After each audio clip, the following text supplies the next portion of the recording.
Greetings and welcome to our daily walk through the scripture for October the 23rd.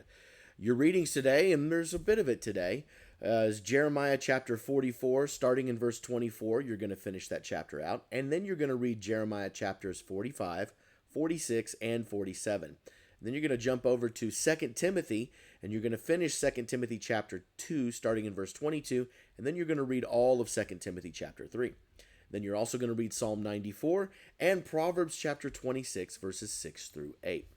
Now, Paul, again, in 2 Timothy, he's trying to cram a lot of things in this short letter.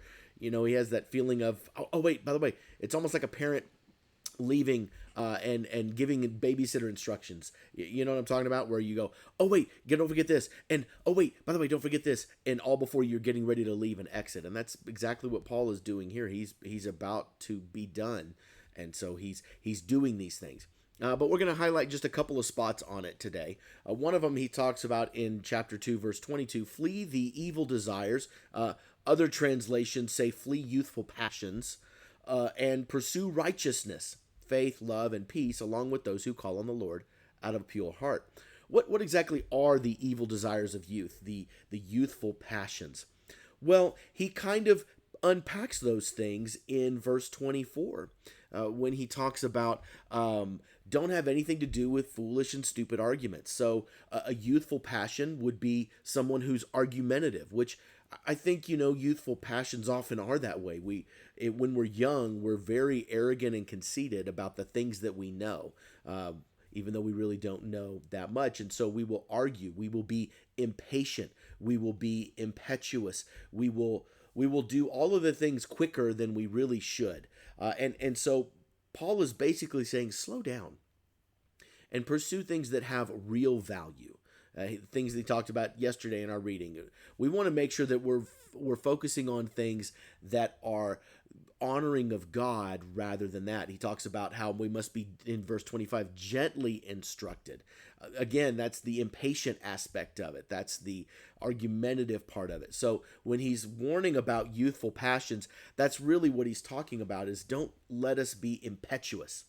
Now, the other part is in chapter 3, mark this, there will be terrible times in the last days. Now, when we read these things, we look at it and we go, oh, well, we fit all of these things. We got people that are lovers of themselves, lovers of money, boastful, proud, abusive, and disobedient, ungrateful, unholy, without love, unforgiving, slanderous, without self-control, brutal, not lovers of the good. This is a long list. Treacherous, rash, conceited, lovers of pleasure rather than lovers of God.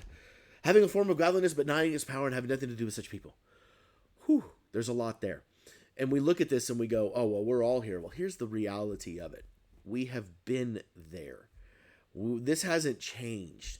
This has been a struggle for humanity, well, even before Jesus came. But we are watching, and what we see now is that we have something to contrast it to. What I mean that is, prior to Christ, while we did have the law was kind of set aside really for just those who were Jewish. But now that Jesus has come and it's been opened up, the gospel has been opened up to everyone, including Gentiles, the spotlight really can be shown on Christianity and the things that it shows and highlights. As a result of that, it makes it much more obvious when we find people who are lovers of themselves, lovers of money, who are boastful, proud, abusive, disobedient to their parents. And we do see a lot of that in our society. There's no doubt about that.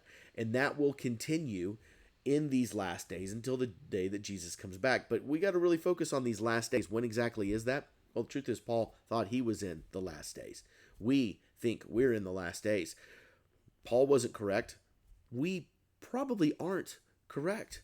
I mean, we don't know when Jesus is going to come back, and if we live as he warned about in some of his other letters, and we just say, okay, Jesus, come back, I give up. We can't do that. We have to continue to strive and to pursue the things of godliness rather than these things right here. And that's where we want to focus on it today. That's what Paul's letter was about. Pursue godliness, pursue the gentleness, pursue the love for God, pursue being forgiving, being self-controlled, being lovers of good, all of these things. Basically, you look at this list and you go opposite of it, and you know how you should be living. And he talks about pursuing righteousness, pursuing all of these different things. So look at this, be challenged, and be encouraged at the same time. In other words, let's slow down and let's do what he talks about in chapter 2. Let's begin our days and let's start our lives if we're not yet. Let's focus on pursuing righteousness, faith, love, and peace. Everything kind of falls underneath those categories when you think about it. So that's where we should be today. Are you pursuing righteousness? Are you pursuing faith? Are you pursuing love? And are you chasing peace? Okay, that's our conversation for today. We will talk more next time.